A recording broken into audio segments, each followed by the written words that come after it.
નવસારીના જલાલપોર તાલુકા ભાજપ સંગઠનમાં પદ ન મળવાની બાબતે જલાલપોર તાલુકા સંગઠનના એક પછી એક 58 હોદ્દેદારોએ રાજીનામા ધર્યા છે, જેની સાથે જલાલપોર તાલુકા પંચાયતના કારોબારી ચેરમેન સહિત 6 સભ્યોએ પણ પોતાના પદ પરથી રાજીનામા આપી દીધા હતા।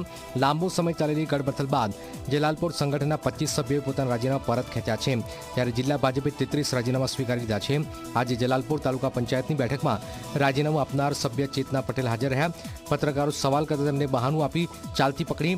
બેઠકમાં પોતાના વિસ્તારમાં કામો ન થયાનો આક્ષેપ કરાયો, તેનો પ્રમુખે જવાબ આપ્યો હતો।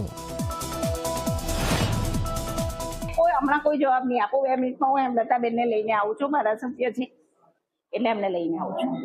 રાજીનામું આપ્યા પછી આજે ના પણ હું આવું ને હું તમને જવાબ આપું ને, સામાન્ય સભામાં આવે સામાન્ય હું આવું તમને આવીને જવાબ આપું ને। હવે એ લોકો અમને કીધું નથી કે કયા કામ બાકી છે, કામો બાકી છે એટલું જ કહેવામાં આવ્યું છે। એ બાબતે તમને પહેલા જ કહેવામાં આવ્યું છે કે મને અથોઆત રાજીનામા મળ્યા નથી, એટલે હું તમને એવું કહી જ નહીં શકું કે કોણે રાજીનામું આપ્યું છે ને કોણે નથી આપ્યું।